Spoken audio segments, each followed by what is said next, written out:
I am Jeff Foxworthy, and welcome to GameKeeper Podcast. If you want to learn more about farming for wildlife and habitat management, then, buddy, you are in the right place. Join the GameKeeper crew direct from Mossy Oak Land Enhancement Studio as they discuss the latest wildlife and habitat management practices, news, and, of course, hunting. There's no telling what you'll learn, but I'm going to tell you, I bet it's interesting. Enjoy. We're live in 3, 2, 1. All right, everybody, welcome. Here we are, Lanny. I'm so are. excited about what I don't know what that What is this? Oh, that's my favorite band. Have you got some real fish on?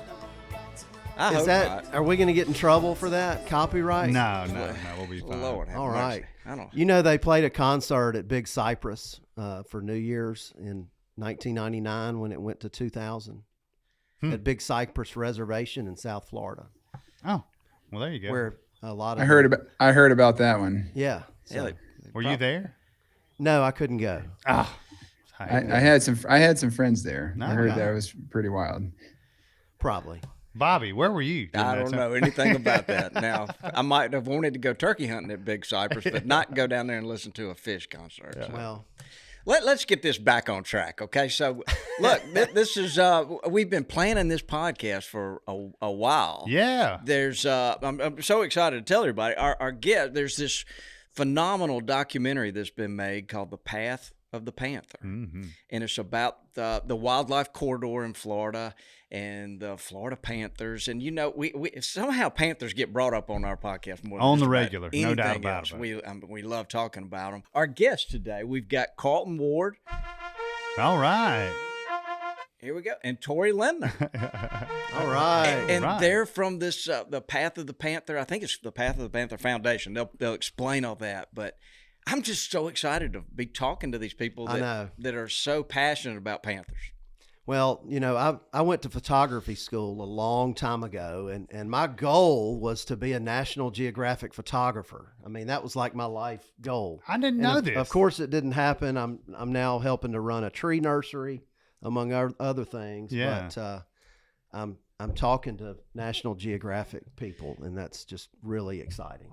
So That's like a really big deal. That is a big deal. yeah, it is. So Carlton, well, let's start with you. Can you tell us a little bit about yourself? Sure. Yeah, I'm a photographer, work with National Geographic, based in Tampa, Florida.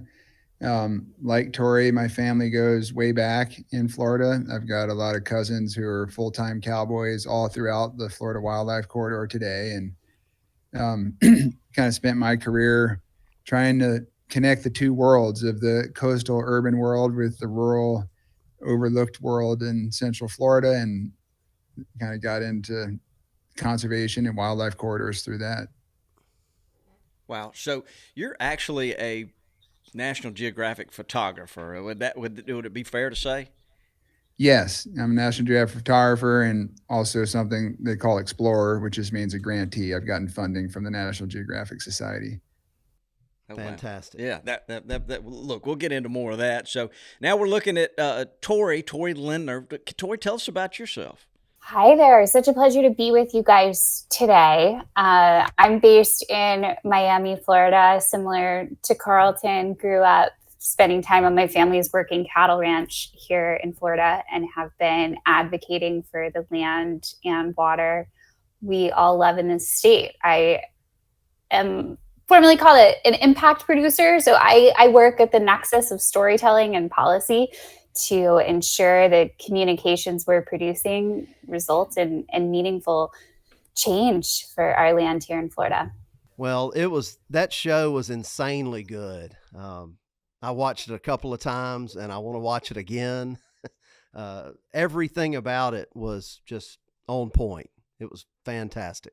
So I watched it on Hulu, and I think the Disney app has it as well. It's popping out a bunch of places. I follow you guys on Instagram, and a few months back, that when it was making me crazy, y'all had released it in Florida at theaters, and we're up here in Mississippi, and I couldn't see it, but I just had to wait, and y'all finally made it available. It's the most incredible documentary. I mean, it's just Lanny. It's incredible. It's incredible. And yeah, I want to learn more about, your camera traps. We're all hunters and we like to put cameras in the woods and take pictures of our deer and turkeys. And sometimes we get crazy with it and point it, like on a log crossing on a creek and try to get other cool critters. But the system you guys used was really fancy. And the results were amazing. So can y'all tell us a little bit more about that? Sure. Yeah. Fancy is kind of a synonym for frustrating because I have some off the shelf trail cameras from the outdoor store that we use for monitoring and scouting, and you slap the lithium batteries in those and put them on the tree, and 6 months later, they're still working. Sure.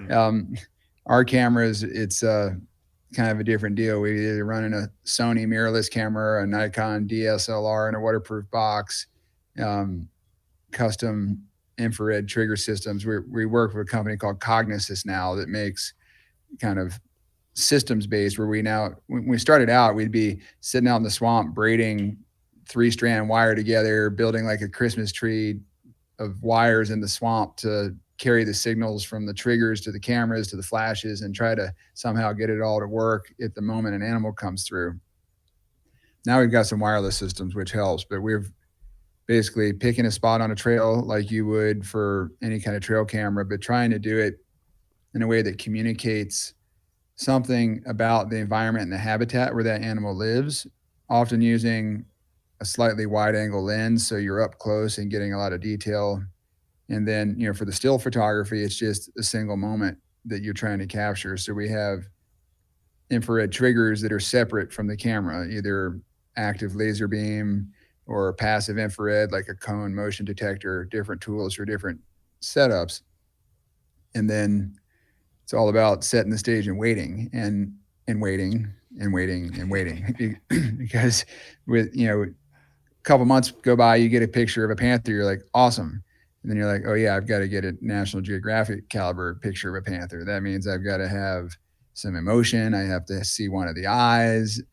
So automatically you're going to get 50% butt shots. So when you go for the eyes, so you end up taking your odds down. And so on average, the photographs that ended up in the National Geographic story and in our recent book, Path of the Panther, it's about 2 years of effort in a single location to produce one of those useful images. And a couple of the pictures, one at a wildlife underpass versus a black and white picture with a panther coming under in a semi-trailer up above, or another one where there's like a young panther weaving through the cypress knees straight at the camera. Those took 5 years in those spots to produce those pictures. Wow. You've got to go back once a month to change the batteries, but the grass grows so fast and things change so quickly in the swamp. We were averaging every 2 weeks having to send someone out to babysit these cameras, either me or our team of technicians and people we worked with at the Path of the Panther project. So, in the documentary, you can see all the way they've set up these cameras and the trap, as they refer to them. It looked to me like, as a deer hunter and Carlton, it looked like you had so much stuff in there it would freak a cat out to walk through that. Did y'all go to any effort to try to reduce your scent, or was that a problem at all? It's funny, in the beginning, you've got all your palmettos cut, like you're setting up a duck blind, you're like hiding everything, and you've got camo netting hiding the cameras and the tripods. And then, the months and the years go by and you realize it doesn't matter. I think there's such fixtures in the landscape at that point, because, it's not like we were moving these things around every 2 months to a new spot. They were there, and our biggest problem was bears, because they're curious buggers. And we had a kind of a policy. Everyone carried a big, like 24 ounce of Purell in their door pocket, and we'd scrub our hands down with alcohol before we'd touch anything. Because if you have a trace of a snack on there, chances are your camera's going to be in the dirt next time you come to check the batteries. And I feel like this is a good time for Carlton to reveal that he kept ginger snaps in his pockets full time for 2 years. Yeah, I bet that scent carries. You got to qualify. That was we got a little distracted with something called the ghost orchid, and so we're out there building these camera traps for panthers. And then these scientists from around the country and Cuba were there in the same swamps trying to study ghost orchids. And it turns out we didn't know what pollinates them. And they're trying to put a Bushnell camera or something pointing at a flower, thinking they're gonna get a moth that shows up for less than a second. And I'm like, well, I've got some tools that might be able to help with that. So we ended up trying to help solve a scientific mystery of what pollinates the ghost orchid and pointing a few cameras at orchid blooms that are active for like a couple weeks during the middle of the summer. And that was when I would carry ginger snaps, because I was like, these moths don't care. No one's going to be offended by the scent. And they're a little bit crunchy when you take them out of the box, but if you leave them in the front of your field shirt out in the swamp for about a half a day, they get just the perfect consistency. Nice. Oh, wow. Well, so let's kind of backtrack just a little bit and talk about the panthers themselves. There's not many of them left. And a few years ago, I read a book called Cattails by Craig Pittman, and I was just it really got me kind of curious as to just how many of these things are left, and we the thought that they might be going in a bad direction. I mean, it's just a terrible thought, because these things are so wild and so beautiful, and just they represent so much of what we used to have. I mean, through watching the documentary, it's demonstrated that these cats were all over the United States at one time, and that population has kind of been reduced down to this little small area in southern Florida. And I really want you guys to talk, but can you talk about how many of these cats are left, and what could be done and how important this wildlife corridor is to trying to protect what's left? Sure. Well, I'll start speaking a little bit about the Panthers' history, and then kick it over to Carlton on the wildlife corridor front. So you're spot on. The puma has historically ranged across all of North and South America with tremendous success, frankly. But the Florida Panther is the last remnant of the eastern cougar, the eastern puma, which used to range all the way to Maine. It was frankly hunted to extinction over the 18th, 19th century. And, in 1970, the population hit a historic low with less than 30 individuals found in Southwest Florida, this kind of last remnant of the eastern cougar's population, which became known as the Florida Panther. And what's happened over the last 4 or 5 decades is truly an incredible recovery story. You have a big cat making a comeback at a time when big cats across the globe are in decline. So as of today, FWC, our Florida Fish and Wildlife Commission, estimates that we have somewhere around 200 adult panthers, but these animals are still facing remarkable threats. Habitat destruction, habitat fragmentation is the ultimate challenge. And frankly, not just for the Florida Panther, but for wildlife and biodiversity globally. We're seeing a remarkable number of these species of these cats lost in vehicle collision. It's the leading cause of death for the Florida Panther, seconded only by interspecies aggression, which really speaks to that need for more habitat. A Florida Panther needs a remarkable amount of space. A female panther needs 40 square miles of breeding range. A male panther needs 200 square miles of breeding range. That's about 4 times the size of the city of Miami. Wow. Right. And so you can really quickly start to see why something like a wildlife corridor is so essential to the future of the panther. And I'll let Carlton speak to that. That's great perspective on the biology and the natural history of the panther.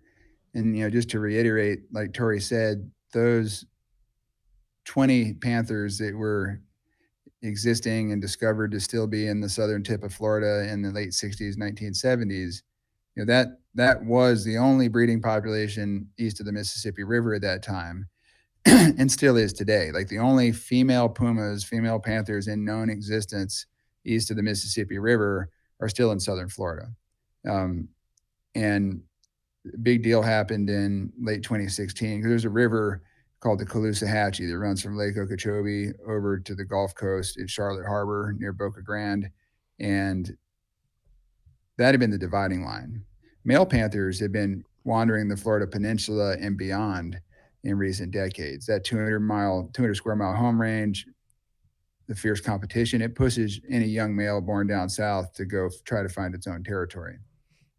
It's certainly plausible that a panther born in Florida has walked through Mississippi.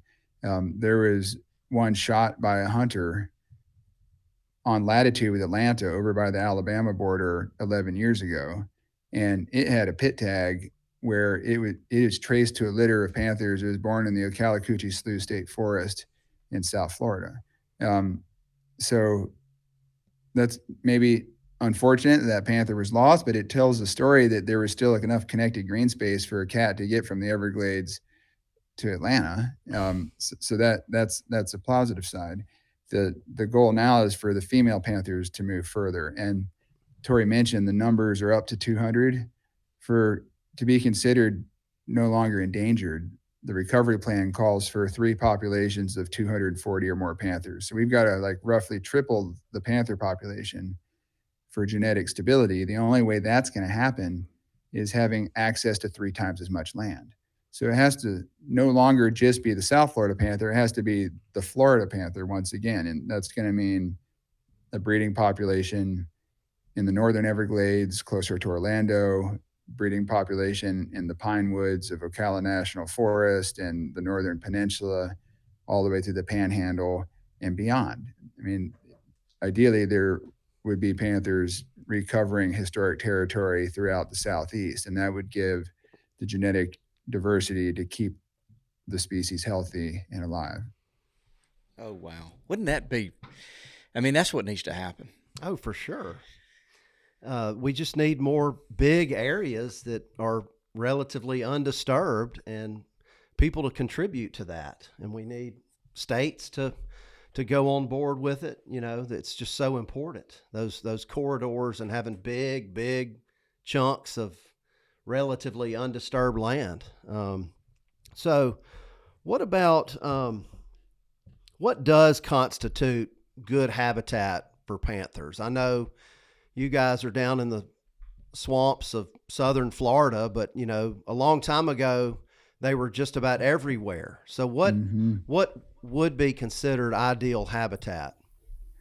Well, I'm going to make a statement here that I think the best and ideal habitat for a panther is a place where people will tolerate them and be willing to have them on the landscape. I think that's the number one variable that is a barrier to their recovery. Because aside from that, a panther needs prey species. They love white-tailed deer. They love feral hogs. They'll eat raccoons, coyotes, all sorts of things. And they need enough woods and enough cover where they can go raise a den. But I've seen some of the places where panther dens are located, and it might be in a palmetto ledge on the edge of a subdivision somewhere. Like, they don't have to have truly pristine wilderness, but they need a lot of connected green space. And so they, in my opinion, would do just fine in the farm country across much of America, where they still have deep woods for their deer stand or hedgerows on the edge of the farm fields, and, you know, silviculture and pine forest and all of that. The green space is there. It's just a matter of inviting them back. Yeah. So Carlton, we're seeing, and we've done we're doing some television work with the state of Mississippi and the state of Alabama. Both the black bears around here are making a big comeback, and people are welcoming them. People are excited to potentially have black bears. I mean, there are a few people that aren't, but it seems like that would be the same track that the panther could take. I mean, the work that's been done in both those states to help black bears come back. I think people would embrace the idea that these panthers could travel up here, and I think there's a lot of people that would protect them. That's really encouraging to know, because I think, it's not just a matter, if we wait for the females to find their way north of I-4, north of I-10, it's going to be a long time. Best case would be if Georgia decided they could have panthers in the Okefenokee Swamp again, and they help give them a head start. Or Florida wants to put them in the Apalachicola National Forest, and then all of a sudden they're in Conecuh National Forest in Alabama, and they're starting to repopulate the longleaf pine belt of the Southeast. So that's the type of stuff that we have an opportunity to open conversations on. And I think the black bear, like you said, is it's kind of like a gateway animal for the panther. Like people start to coexist with a black bear. And the black bears in some ways are more of a challenge, because they're going to come eat your garbage. Now, panther might come eat your pet goat, which is a little bit less popular. So there's some different kind of protections that need to happen. But yeah, the habitat is miraculously still there. And I missed a chance to characterize the Florida Wildlife Corridor in a more detail. So I'll take a moment there, if that's sure, okay. Florida has a little bit of a not unique, but somewhat unique situation in the Southeast, that we do have a lot of public land already. I mean, at least compared to somewhere like Texas, which is like 3% public land, Florida is 27% public land. So we have the national parks, national reserves, state forest, national forest. This whole network of public land constitutes about 10 million acres of the state.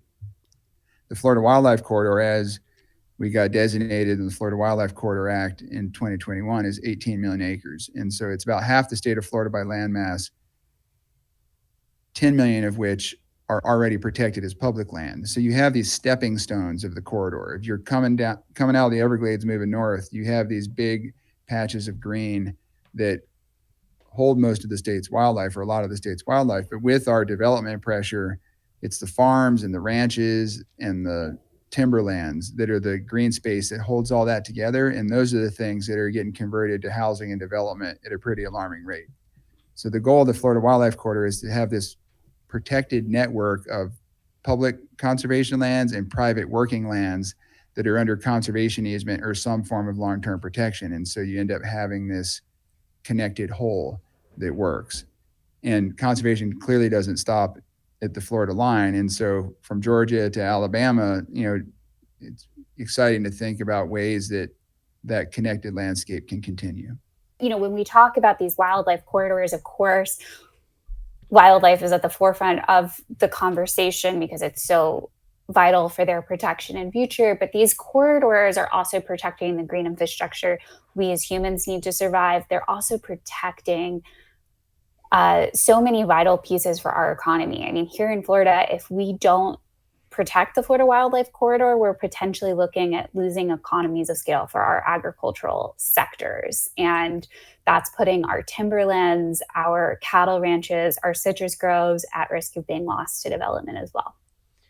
And there's so many other species that benefit from this. I mean, we're big fans of the wild turkey, especially the Osceola wild turkey, and I think that it's benefiting from this corridor as well. But I'll also say that when you look across the North America and the world, in many places, wildlife corridors are so important because there are species of animals that need to migrate, and when we create these interstate systems, and that's right, it messes that up, and they need to be able to migrate. Right. And Florida is the king of the toll road, and they just keep piling more and more of them on.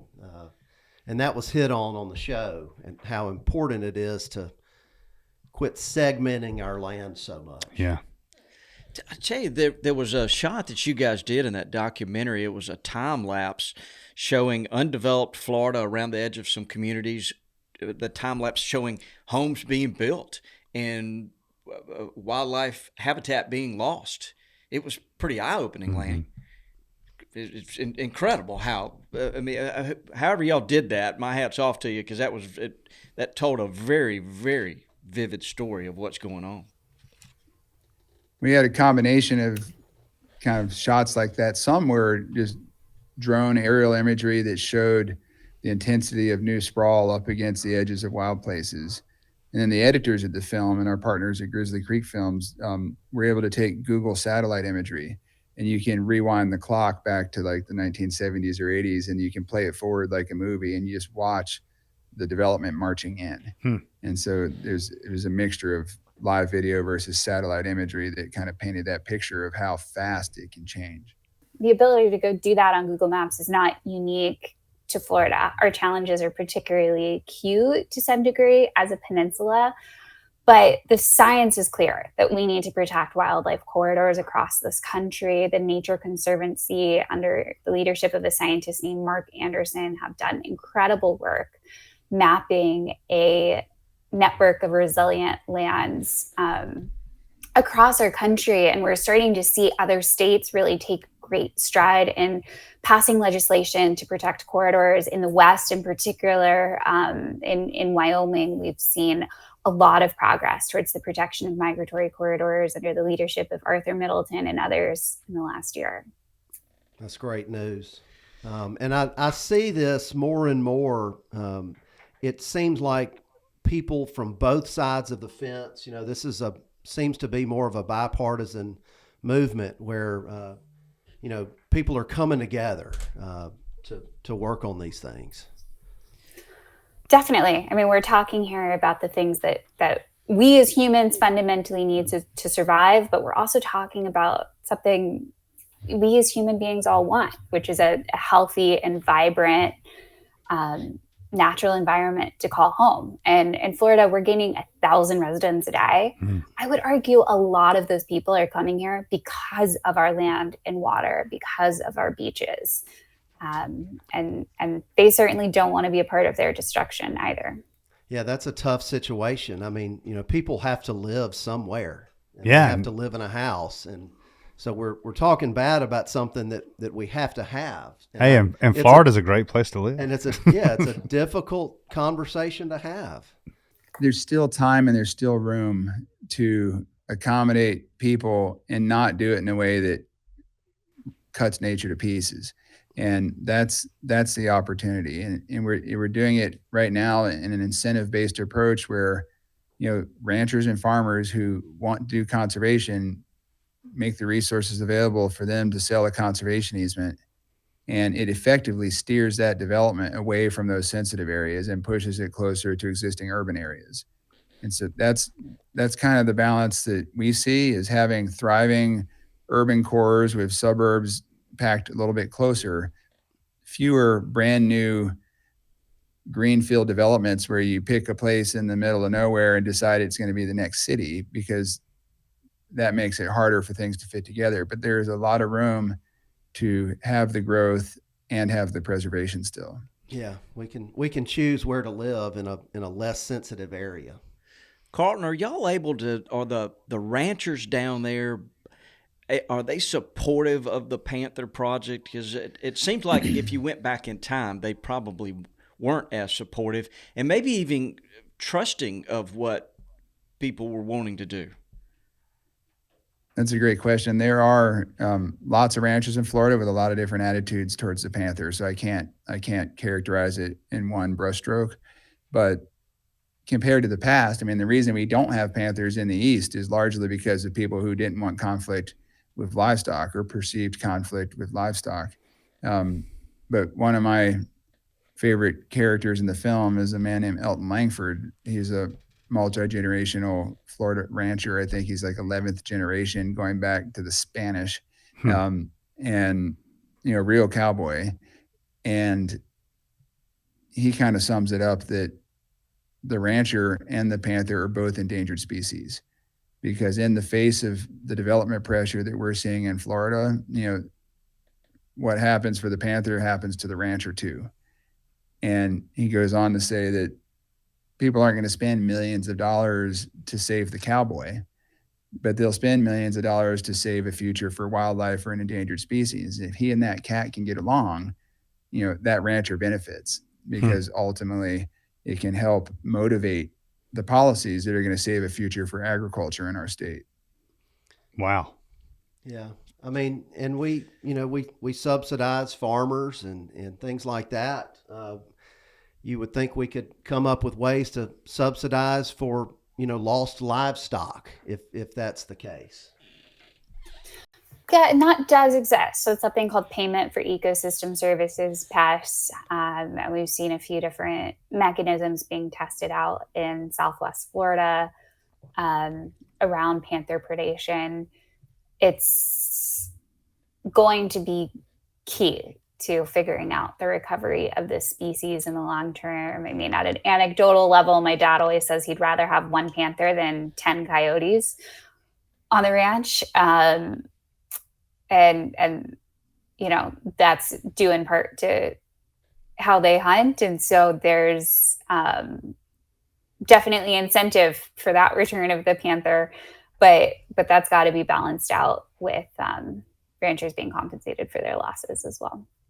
Mm-hmm. You know, a true story. About 15 years ago, I traveled to a place to turkey hunt in South Central Florida, and we went to this place for numerous years. And one year, it was covered in just all day long. You'd see wild pigs, even in the middle of the day, which is kind of rare up here. But down there, all day long we were seeing pigs and mama pigs with baby pigs. And a couple of years later, we went back to the same ranch, and there were no pigs. You could not see a pig. And we were told that a panther had moved in, and that the panther was, that because of that panther, it had knocked out those wild pigs. That's what I was told. I thought that was fascinating. We'll take 4 of them. Yeah. Yeah, no, that's the silver lining of the panther. And I think, you know, they will take young calves now and again. But they'll eat a lot of pigs and they'll eat some coyotes. And so you can kind of balance that out. Carlton, let me tell you this story. So this was probably 10 or 12 years ago down at that same ranch in Florida. I was taking a guy turkey hunting who had never killed very many turkeys. And it was my job that morning to take him and get him a turkey. And it was real important. And the guy had told me right where to go, set up. And there were all these, Lanny, there were these palm trees, and when they fall down, it's like potato chips. It makes so much noise. And we sat down at the edge of this pasture, and it was Al Cheatham. I put Al on one side of the tree, and I was facing exactly opposite of him on another, and we both could see this big pasture. And a turkey started gobbling and just doing exactly what we wanted to do. And some hens started flying down on Al's side. And the turkey's still gobbling it, and the hen, I can hear him flying down. I can hear him cutting and cackling and carrying on. And Al starts whispering really loud at me, just real excited. And I'm telling him, Al, please just be calm. That turkey will be here. Just please calm down. Just be quiet. Be quiet. And he just kept on and on and on. And Al, you've got to be quiet. But I couldn't turn around to see what he was wanting me to see because of these palms were so noisy. I was scared to move. Well, after everything, we didn't kill the turkey and move it. I said, Al, what was going on? He said, oh my gosh, there was a long-tailed cat out there chasing the hens when they landed in the pasture. And I just wanted to throw up. All I had to do was turn around, and I could have seen that panther. And to this day, it's the biggest regret I have in my life. I have a lot of regrets. That's a lot of regrets. That's the biggest regret I have in my life. That's a big deal, Bobby. That is a big deal. Makes me want to start turkey hunting again because you hear those kind of stories. There was a video that was out on YouTube a couple of years ago down in South Florida, guys turkey hunting, and 2 male panthers got in a fight right in front of them. It's the craziest thing. Wow. It's like, whoa. Stuff like I've been chasing panthers for years and never had a moment to witness like that. And just last week, I was talking to a buddy who hunts a lot in South Florida, and his friend was set up on his decoy, some kind of robo decoy turkey out in front of him.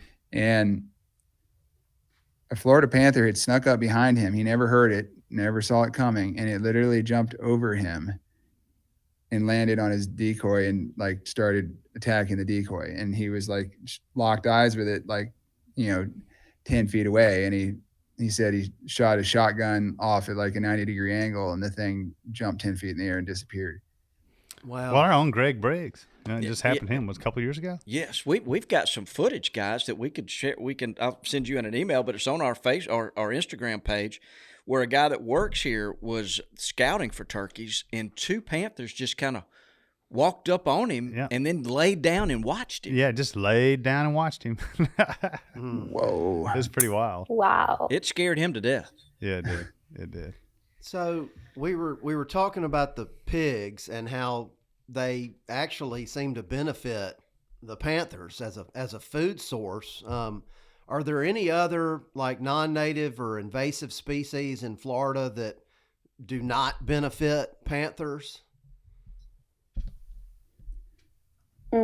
Northerners. Good question. Humans. How are they So dealing with the big these snake pythons? isn't eating them, but all the human encroachment is bothering them. Okay. Pythons, it's a little bit of a peripheral influence. Pythons are obliterating the small mammal prey base in the southern Everglades, and panthers eat small mammals. So in the places where the panther territory overlaps with the python territory, there's likely some competition. I mean, if a python came across an adult panther, it'd be food, but it's possible that a python would sneak up on a panther den when the mom's off hunting and get a tasty morsel too. So I'm sure there's something going on, but it's not the primary driver. It's just another reason why we need to get panthers back to Central Florida and North Florida and beyond, to just spread them out so they're less susceptible to all the pressures on their current landscape. For sure. You know, guys, I'm sure y'all are familiar, but across the Deep South, we've got there are creeks named Panther Calling Creek, and there's management area, Panther management. Panther Swamp. Panther Swamp. They've every state has got something that reminds you that they were once here, and anybody you talk to that's been a hunter for a long time knows somebody that has thought that they saw a panther. And it's I mean, there's guys raising their hand in here right now, Carlton, and it just makes for great conversations. And a lot of times these guys tell stories about seeing black panthers, and we know that's not necessarily the case. That's right. But I don't think there's anything that has more mystique or lore in the Deep South than hunting camp and hearing stories about panthers. No doubt about it. Oh, definitely. I mean, certainly for me, growing up in Central Florida, spending a lot of time at my family's hunt camp, that was so true. And it also, I think, fed into the magic of this project, right? Because there's so much folklore about this, and that's not just for our recent modern era. I mean, when you look back they found one of the most significant archaeological discoveries on the continent of North America was the Key Marco cat, which came from the Calusa people in Southwest Florida, and it was this half man, half puma carving dating back hundreds, if not nearly 1,000 years. And so it's interesting to think that fascination with pumas, with panthers, is so innate to us generally, and we see that as well in the culture of the Seminole and Miccosukee people, who've been incredible stewards of the panther's habitat and really guardians for them over the last century. I wanted to ask if the cats, if there was some kind of cultural part of the Native Americans from that part of the world, if what it represented to them back in the day.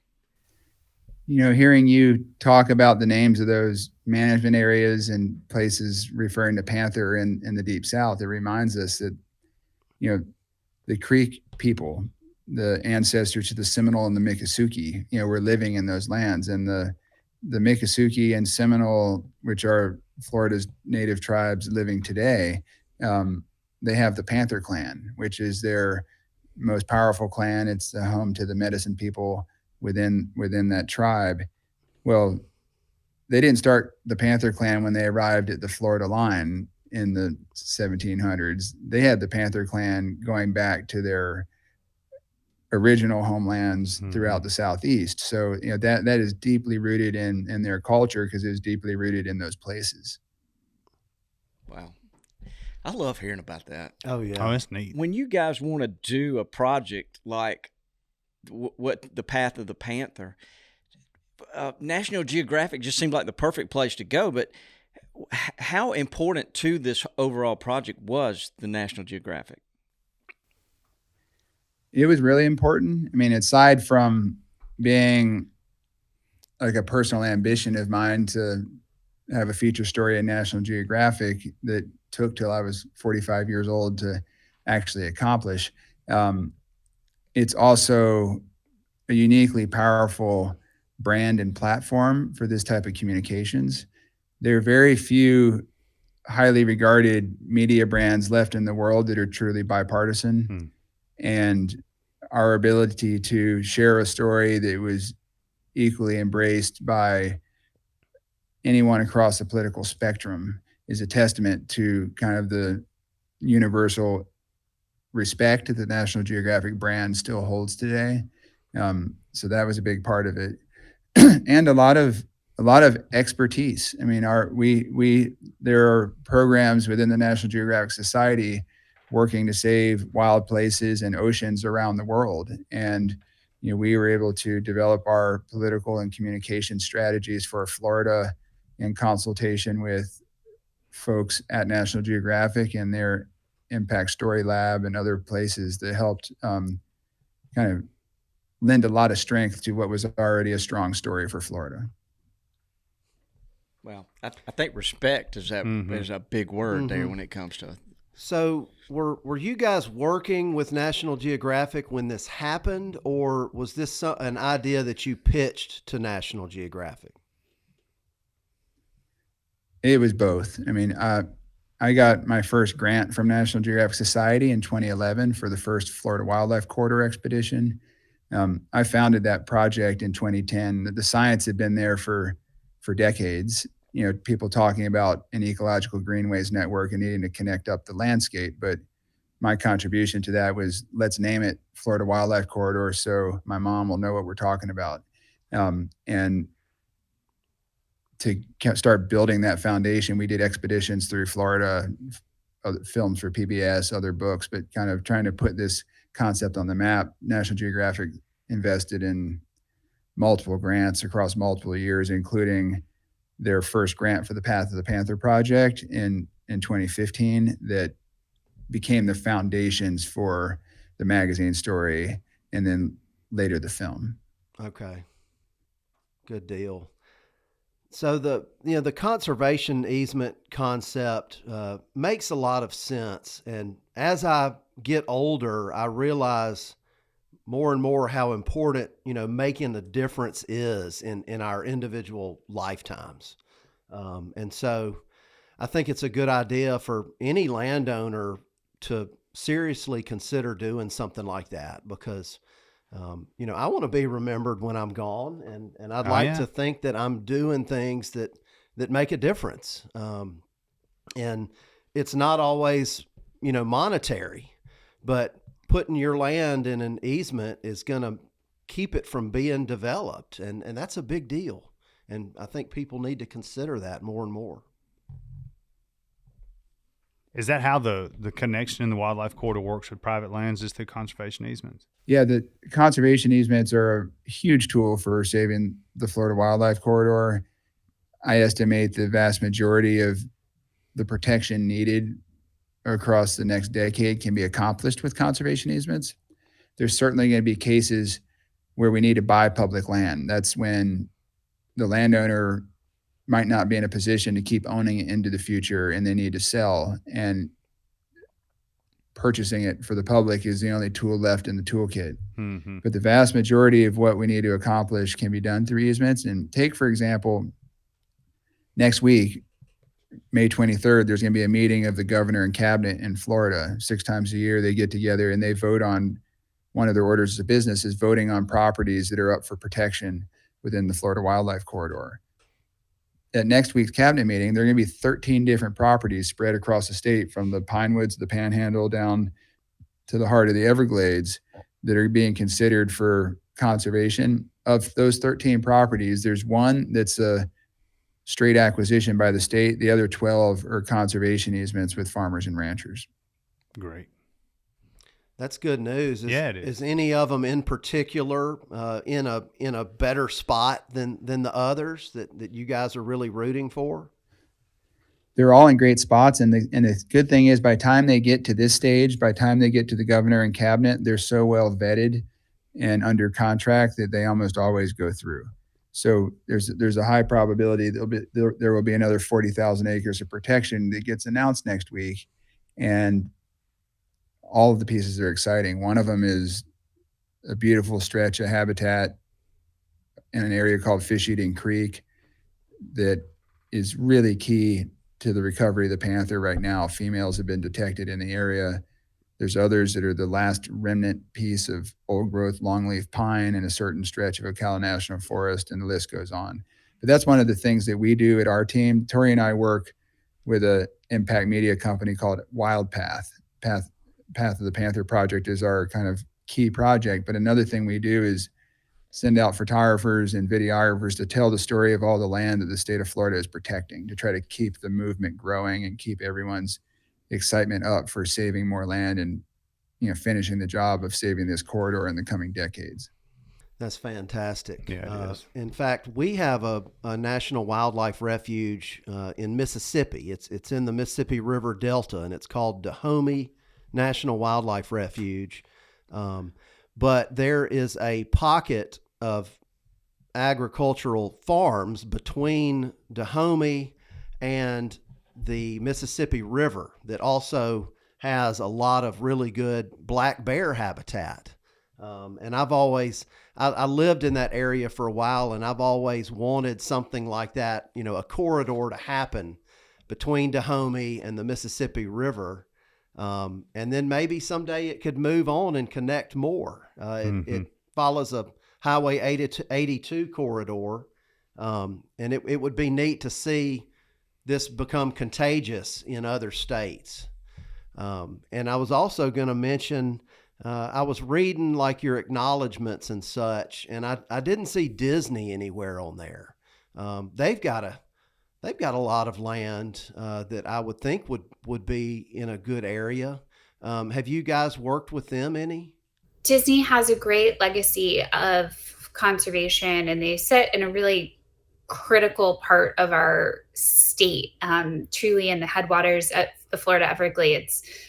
There on Reedy Creek. I mean, water starts flowing south into the greater Everglades ecosystem at Animal Kingdom. Wow. And so we've been, really encouraged to see how much land they've protected surrounding our parks, or surrounding their parks, but also in other key critical areas of the corridor. In partnership with the Nature Conservancy, they protected a piece of land called the Disney Wilderness Preserve, that is home to one of Florida's last undeveloped lakes, there in Central Florida, and is a glimpse of what once existed in the Kissimmee area. And they've been a great partner to our conservation and storytelling work. As you mentioned, the film is available to view on Hulu and Disney Plus. That's right. Good to know. Yeah. Well, they, gosh, when we've all been to, there's been a SHOT Show in Orlando, and we stayed. Oh, yeah. There's turkeys all around that part of Orlando. And there's a big, Disney's got a huge footprint. Yeah, I think it's, I looked it up. It's 27,000 acres. And based on what I was reading, about half of that is developed, and the other half is extremely wild. So Disney's it's a good analogy to what also happens with our military bases in Florida. And, Disney can control what goes on within their property, but they're not yet in position to, help keep the orange grove next door from turning into a subdivision and so forth. So, there's this idea that they could potentially buffer their own backyard by helping get involved with conservation beyond their particular ownership. That's what they did with this Nature Conservancy Disney Wilderness Preserve that Tori mentioned. But we've got 3 really major military landscapes in Florida. One of them is the Avon Park Air Force Range, which is in the northern Everglades area, south of Kissimmee, north of Lake Placid, Florida. The other is Eglin Air Force Base in the Panhandle. And then there's a Camp Blanding National Guard training facility kind of north of Ocala National Forest. 2 of these are already what the Department of Defense calls Sentinel Landscapes. It's a partnership with Department of Defense, Department of Agriculture, and Department of Interior. And they're working on large landscape conservation surrounding military installations. And it's not just motivated for wildlife, it's actually for the military mission, because base buffering, having a subdivision pop up right on the edge of your bombing range is a conflict with your ongoing operations. And so they are paying actively for conservation easements on cattle ranches and timberlands surrounding these, and in effect building really large hubs for conservation in the corridor. And it's a model. There's 10 of these Sentinel Lands projects around the United States, and potentially more to come. And this could be kind of that vision that you were talking about of helping make this contagious. Great news. Yeah. It's just fascinating to know that, this takes a lot of, just face it, it takes politics to make some of this stuff happen. And it sounds like you guys have got some people that care about what's going on, and I'm sure they're getting great information from you guys. And then you got documentaries like this Path of the Panther that just kind of get the groundswell from the people like us interested in it. And it's just so, I'm so thankful for people like Tori and Carlton that are doing what they're doing. It is interesting, because we often focus on such a micro level, about wildlife management. What are we going to do on our place? What are we going to plant? What are we going to do? What are we going to benefit wildlife habitat? But, what they're having to achieve across the broader landscape it's a big deal. It really is. It is. And, I think I can speak a little bit for the hunting community because I'm a hunter, but I feel like in the last 20 years, hunters have evolved to where they're not as much just managing for that game animal that they want to hunt. We're managing for a diverse ecosystem, and what's good for one is good for many of them. Mm-hmm. And so being part of that is what you're looking for. It has changed for the good, which is great. Yeah. And hunters are willing to, if the state of Florida puts some kind of, if you had to buy $100 tag, if you would come down there hunting, and that $100 went to help panthers, we'd do that. Right. If you'd let us turkey hunt. So, out of curiosity, how many turkey hunters did you catch in your camera traps? Caught a lot of turkeys in the camera traps. Okay. Can you send us some pins? Yeah. Some of these were on, properties that, private ranches and different national wildlife refuges. But yeah, the turkeys would cruise the trail. We saw some interesting people show up where maybe you wouldn't expect the people to show up now and again, but they didn't seem to be carrying a turkey gun. Okay. Yeah. Is there any other things that, when you, these 5 years of gathering this footage, is there anything else notable you ran into? Are there any other cat species?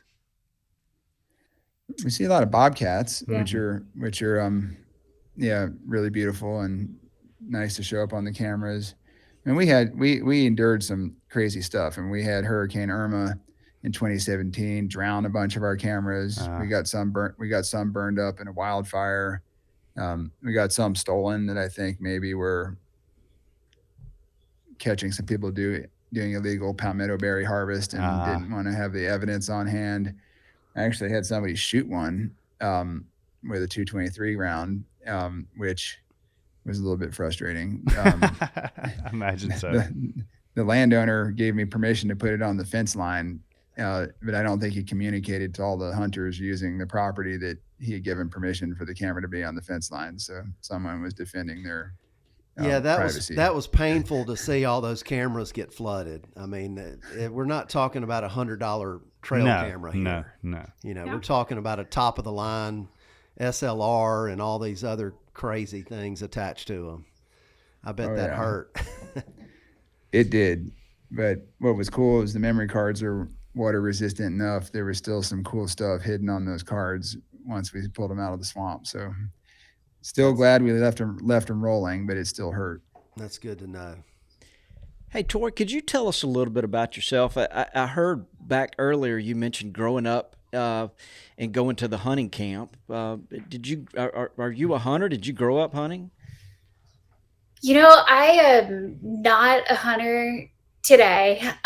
Certainly grew up spending a lot of time in the woods with my dad and brother, though. Grew up spending time with my family's working cattle ranch, and family certainly fostered a deep passion for the outdoors, and spent a lot of time trailing my brother and dad turkey and deer hunting growing up. I definitely love to get outdoors, and often found camping, hiking, fishing still today, but prefer to be armed with a camera if I'm in the woods most of the time. There you go. That's all that matters. And these vast public lands are just great places to get out and explore. Definitely.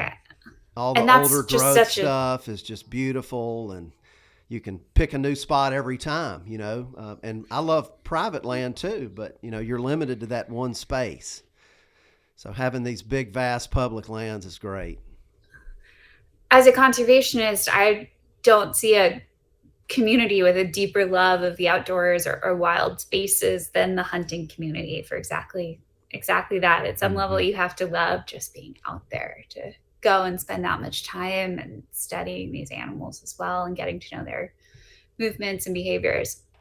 Yeah. I couldn't say that any better than what you said. Sure, I mean, we love it, and so wow. I just figured there was probably some event in your life that made you just kind of like, I'm going to get involved in this, and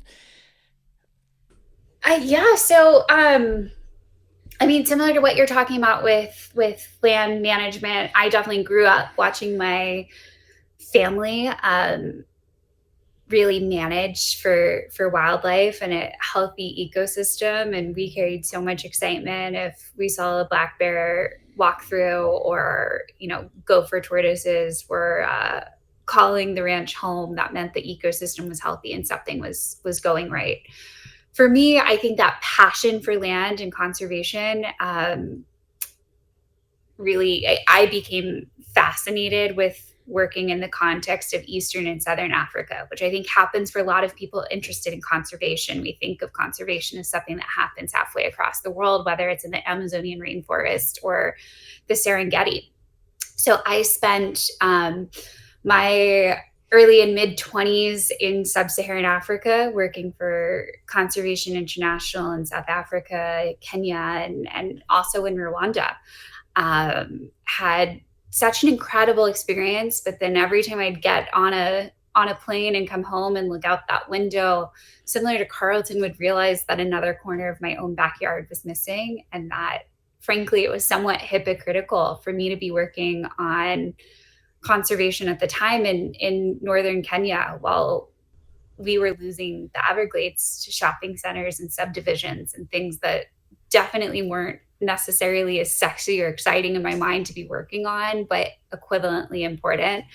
Also have to give a lot of credit to Carlton here as a friend and mentor, constantly in my ear, urging me to come home. And I'm so glad I did. I mean, what we've accomplished here with the Path of the Panther project has been really beyond my wildest dreams. We've seen, obviously, the production of this full-length feature documentary, which is awesome. But the reason we did it was to see lasting change in the landscape. And through this project, together with partners, we've been able to pass a piece of legislation called the Florida Wildlife Corridor Act with bipartisan, unanimous support. It is the most robust piece of wildlife corridor legislation that currently exists in the United States. We've also seen a incredible investment from our state policymakers in the conservation of lands within the corridor in the last year. I think officially we can say we've passed just over $1 billion of legislation directly benefiting our land conservation program, such as the Rural and Family Lands Protection Program in Florida Forever. But this budget that was just passed featured another $1 billion. So I'm hopeful the governor signs that and we can celebrate $2 billion worth of funding for land acquisition within the corridor, which is remarkable progress for our state. Holy That's cow. fantastic. That is. Yeah. Richie, well, we need to hit the horns for Tori and for Carlton. Heck yeah. That is fantastic. I need that horn with me just full time every Oh, time. yeah. Yeah, Bobby Say likes something that. impactful. Yeah.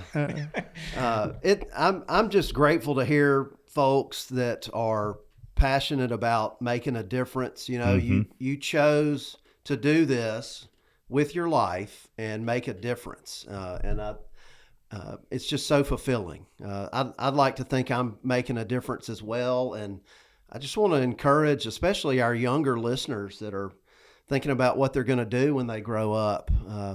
Consider choosing something that's going to make a difference. Right? I tell you what, if you watch this Path of the Panther, if you're a young person and you watch this Path of the Panther, you can see the dedication that this whole team had for this project. It starts off, and it's hard to watch at the beginning. There's one of these beautiful cats is hit by a car. Yeah. And so, but they're trying to learn from it, and this kind of stuff is, you can just tell watching these guys how and the way they produced it and how they care about the subject matter. That was tough.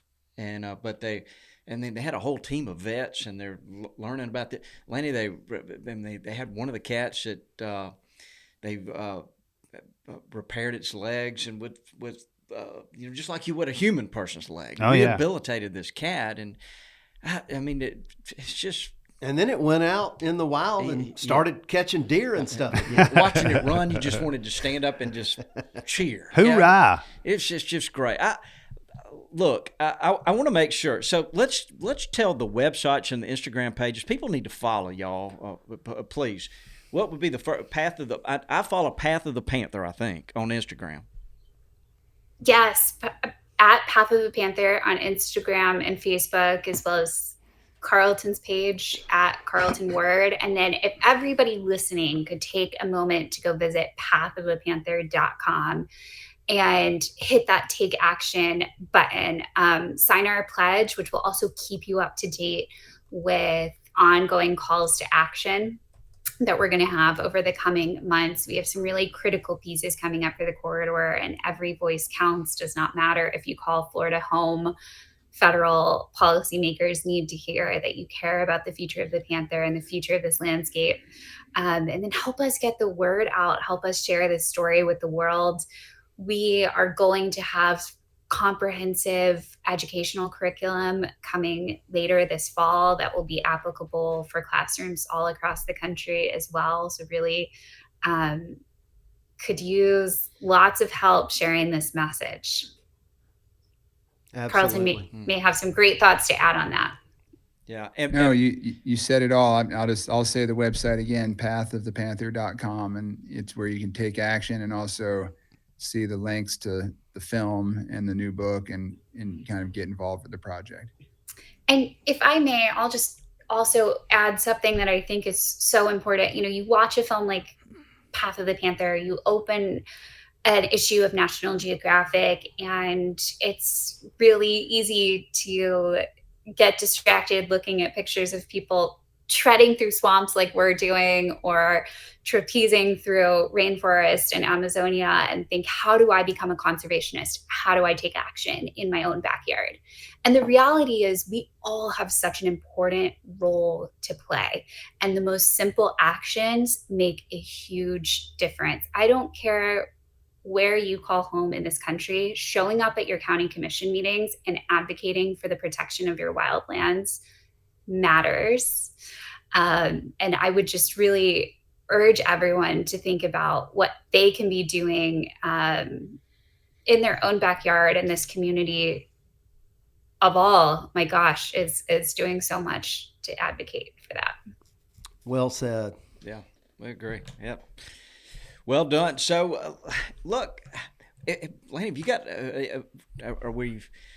I guess we're kind of wrapping down, but have you got another question? You got any comment that you want to make there? Or are we going to go straight and ask them a trivia question to see how smart they are about this? Let's ask them a trivia question. So Tori, Carlton, but we like to have fun, and we didn't know that much about you guys, but we typically we like to ask our guests a trivia question, and we give away a prize. Somebody that's left a review of our podcast, if you get the trivia question right, they get to win a prize. And so we kind of did something, a kind of a generic question. So Tori, you can ask Carlton. Carlton, y'all can communicate with each other, but before you give us back an answer. And I'm going to turn it over now. We have a mustachioed, our audio sensory specialist is going to ask this question. Rob Kenny. Rob, would you please tell us who they're playing for and everything. Yeah, we're playing for PCA coach. He says I learn something every time I'm in the woods when I listen to this podcast. So we're playing for PCA coach, and the question is this: true or false? Johnny Cash was once arrested in Starkville, Mississippi for picking flowers. Picking flowers. Picking flowers? Arrested, taken to jail. I mean, We know. I'm going to say Johnny Cash true because it did- sounds so ridiculous that it's probably true. That is true. It is, That's right. yeah. At Mississippi State University. Yeah, arrested. Yep. Sure did. So could you Yeah, read that's a little about bit a outside mile. the Tim gym. About a mile from my house, Yeah, actually. outside the 10 gym. Is that right? So Where here's the 10 what gym used to be. the way the man in black told the story of his mishap in the song Starkville City Jail from his 1960 album Live at San Quentin. He was innocently picking dandelions and daisies when the sheriff pulled over and carted him to jail, where he spent the rest of the night and paid a $36 fine. Like many stories, he left out a couple of details, like the public drunkenness and indecent exposure charges they had stuck him with, in addition to trespassing to pick those flowers from a private residence. So it's It's true. all Oh, making Johnny. sense now. Oh, yeah. Well, if you told us he was naked and drunk, we would have said yes. Said yes, for sure. Yeah. Oh, Lanny is like Johnny Cash. Every time you see Lanny, he's wearing black. He's the man in black. Well, at least So he's I sober don't and know. dressed. Speaking of development, there's a really nice plaque on the site, and at about the same time as they had a ceremony and put the plaque down, they slapped a big Family Dollar store right on top of it. Mhm. So anyway, My dad was there. I mean, at Mississippi State at the time. your dad was in prison when that No, happened? no. He wasn't in prison, but he Oh. remembers when it happened. How about that? Yeah. So, look, we taught y'all something. Carlton, There you go. Tori, y'all learned something today. If you I come to appreciate Mississippi it. State, don't be naked and picking flowers. Yeah. Look, That's right. this is we've really enjoyed having you guys. And is there anything else we need to make sure that you guys point out or cover? We're such fans. We want to make sure that we do. No, just I want to think thank you that's guys. Yeah, thank you, and thank all the hunters and fishers of the world who are Here, out here. there every day in these places and giving voice and passion to them. And the more we can connect all of our passions to these big solutions like wildlife corridors, the more of a legacy it's going to leave. So I'm thankful to be able to share the story with you and look forward to seeing where it goes from here. Oh, that's awesome, and we appreciate y'all's attitude. We also want to, as a thank you, we want to send you guys some of our new companions clothing. I'm gonna email you guys a link, and y'all pick out what you like and what size you need, and we'd be happy to send that to you. Sounds Awesome. great. Thank you. I'll follow up on email with our press kit and all that good stuff. Yeah. When Okay. I go pick daisies next, I'll have the right attire. There you go. Perfect. There you go. Thank y'all so much. We Yeah. appreciate y'all. Thank you. Thanks Thank for you, being guys. here. Bye. Bye. Wow. Lanny, we always talk about what we learn.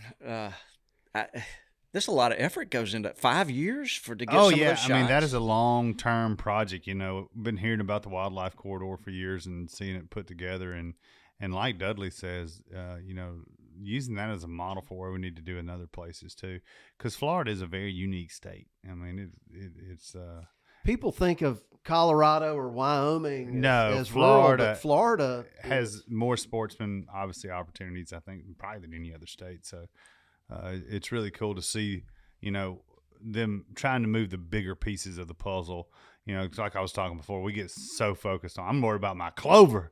What's my clover looking like? What's it going to be doing for the turkeys? But there is a bigger, broader movement out there, which what you were talking about, Dudley. So that we always need to be not only aware of, but supportive of. You know, Florida may be the most diverse state No in its question about wildlife it, because, you know, their wildlife department is managing saltwater, freshwater, Yeah. And bears, just think like the panthers, latitude that they cover, you know, from deer, the Keys turkey, all the way quail. up to the Panhandle. Yeah. Yeah. It's very diverse. Alligators, crocodiles.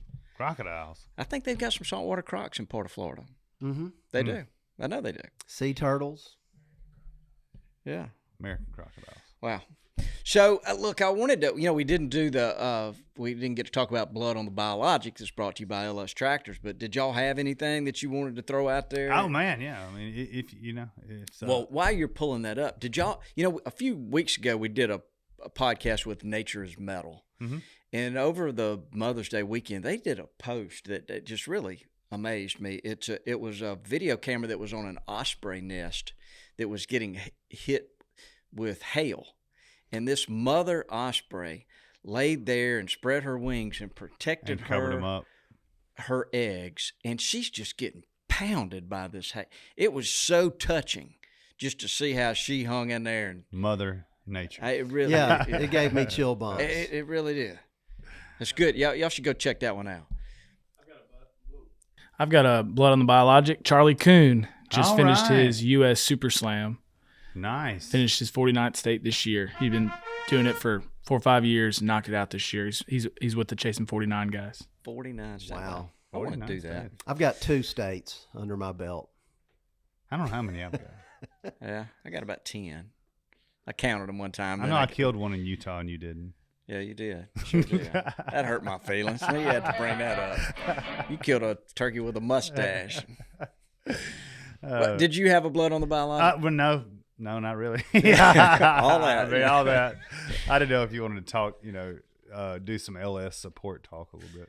Well, am I going to get to borrow the LS tractor this weekend? No. Oh, my goodness. Man. Dudley, he's killing me. I know. I can't wait to get a place around here so I can use the LS tractor. I just can't explain how useful that little tractor is. That little backhoe's pretty. I'm telling you, we've been doing some work around the house, but I'm gonna get it. I know Richie, you're on the list. Bobby, you're on the list too. And- We're gonna get it around to everybody. And again, they are so handy. You know, everybody used to think they needed a bigger tractor. You know, like a. I mean, Oh, yeah. and no, I mean it's just kind of like bigger boat. some of these compact tractors can do so much more than they could. And that LS package, you can just have a gas burner V8 truck and Yeah, you can pull it up on a away. trailer and go do a bunch of work. Yep. Yeah, you Good can. stuff. So I wanted just to look, just take a second. We've had Doc Weddle on the podcast a couple of months back, and he posted on Instagram. So he's actually telling people, but I think he's got some cancer in a kidney, if I read that correctly. And I just wanted to say that, hey guys, Doc, we're praying for you. Yeah. We hate to hear you going through that. So he ended his turkey season, and I think he's starting his treatments now. And just wanted to pass that along. in our Everybody thoughts and keep him in prayers. their thoughts and prayers. Yeah, our buddy Robert Arrington too. You know, he suffered a stroke, so everybody keep him on your mind. I did not. Deer know meat that. for dinner. Deer meat for dinner, sure did. Did So, not know that. Yeah, sure did. Wow, life is fragile. Yeah, it is. Yeah, it is. And the older we get, the more I realize that. And boy, sometimes we just think we're bulletproof. But You are getting old, Bobby. well, Dudley, Hey, one thing though, on the biologic, you got to get your spring crops in the ground right now. We got spring protein peas growing here. We planted also some of the game changer soybeans that are coming up out of the ground. So it's time. It's time. Y'all get out there and make it happen. Well, and the beautiful thing about the peas and the soybeans, you can plant them all summer long. Oh yeah, we just wanted to get a head start on it, so we got some in the ground. It's amazing how quick those peas jump out of the ground. They are fast. I it's sent Rob a picture. 5 days after I planted, 4 days after a rain, they were emerging. Oh, those were his. No wonder. Mine look way better than his. Yeah, Rob, you did Yeah. hit the picture I sent you. His picture ended up being better. So. Of course it is, because my crops look better. Well, mine were just cracking. Yours were jumping. Yeah, you planted it on a Friday. It rained, and we came back Monday morning, And they're up. and it was already up. Yeah, And now they're looking good. Yeah, they're looking really good out there. So and the soybeans too. Now we just got to make sure the resident neighborhood deer herd doesn't find them. Well, I've also got 8 tomato plants out there. So, hey Rob, you got anything to add? Yeah, the Low Country Game Bird Foundation, they're giving away that SB3 28 gauge, the Mr. Fox. Did you know 28. about this land? I didn't know The anything first I've about heard of this. it. No, I'm just Yeah, playing. just reminding people to go buy a raffle ticket and support our friends in South Carolina. Yeah, no, who are good. supporting Mossy Oak Gamekeeper grants. Great calls. It is. It's in. There was something That reminds you something that you reminded forgot me of about. Something else that I've already forgotten. He is getting old, isn't he, So Dudley? the bonus asked Dudley. Dudley, you did a great job, both of y'all. I thought y'all. Oh, good. Yeah, so that's good. Rob is one unbelievable audio sensory specialist. He You know? is. he's getting good at this. Yeah. So what we've asked Rob to sit in here and help make sure our audio has made leaps and bounds. Yeah. Through the years. We now have a dedicated audio sensory specialist. Yes, we do. Our mustachioed friend, Rob Kenny. Yeah. Anyways. All right. All right. It's so time to enough go of that. eat. I'm exhausted. Yeah, I probably got 800 emails to check on and all that good stuff. And listening to these guys, to Tori and Carlton, they're so freaking smart, man. It's good. Yeah, we want that to become contagious in other states. Yeah. And you know, the Not Panther micromanagement, is great, macromanagement but of the landscape. That's right. that's going to help everything. Sure is. Yeah, it is. Make a difference. It will make a difference. That's what we want to do. So, all right. So, unless there's something else, why don't you say goodbye, Dudley? Goodbye, Dudley. Get us out of here, Richie. Thanks for tuning in to this week's episode of the Gamekeeper Podcast. And be sure to tune in again. Subscribe to Gamekeeper Farming for Wildlife magazine and don't miss the Mossy Oak Properties Fistful of Dirt podcast with my good buddy, Ronnie Cuz Strickland.